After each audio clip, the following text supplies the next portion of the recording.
Il était une fois, dans le monde complexe de la finance, un homme qui avait tout compris. À ma fille présente, le professeur Spot fait la lumière sur les marchés financiers.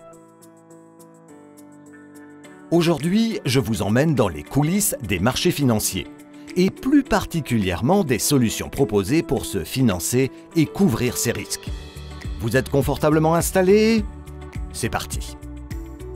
Lorsqu'une entreprise ou un État cherche du financement sur les marchés financiers, il existe deux solutions. Vous en avez déjà certainement entendu parler, les obligations et les actions. En émettant des obligations, l'entreprise ou l'État a recours à l'endettement. L'acheteur d'une obligation lui prête de l'argent. Il devient son créancier. L'entreprise ou l'État doit donc payer des intérêts sur cet argent emprunté. On appelle cela les coupons. Le risque pour le détenteur? Que l'entreprise ou l'État n'ait pas les fonds nécessaires pour rembourser sa dette ou que le rendement de l'obligation ne soit plus intéressant. Parlons actions. En émettant des actions, l'entreprise ouvre son capital. L'acheteur d'une action devient propriétaire d'une partie de l'entreprise. Il est rémunéré par les dividendes. Il s'agit d'une portion du profit réalisé par l'entreprise. Le risque pour l'actionnaire? Que la valeur de l'action diminue ou que l'entreprise fasse faillite. En cas de faillite, l'actionnaire est payé en dernier, après les créanciers, ce qui en pratique signifie qu'il ne récupérera pas l'argent investi ou seulement une infime portion de celui-ci. En résumé, pour se financer, le marché offre le choix entre deux types de produits financiers. Les obligations, qui sont une forme d'endettement pour les entreprises, et les actions, qui sont une ouverture de leur capital. Dans les deux cas, l'entreprise qui a recours à ces solutions est appelée émetteur sur les marchés.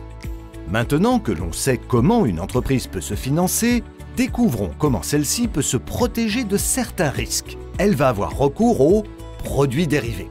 Mais un produit dérivé, qu'est-ce que c'est? C'est un contrat entre deux parties qui permet de fixer le prix qu'elles auront à payer ou à recevoir à une date dans le futur pour un actif particulier comme un taux d'intérêt, un cours de change ou une matière première. L'entreprise est ainsi assurée contre les aléas de prix en contrepartie du paiement d'une somme que l'on appelle la prime, comme en assurance. Pas de panique, je m'explique.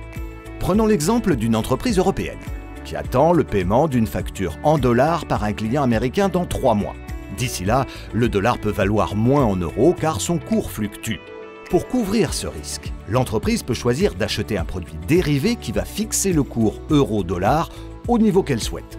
Dans 3 mois, l'entreprise recevra ainsi la somme en euros qu'elle escomptait au moment où elle a facturé son service, quelle que soit la variation du dollar par rapport à l'euro.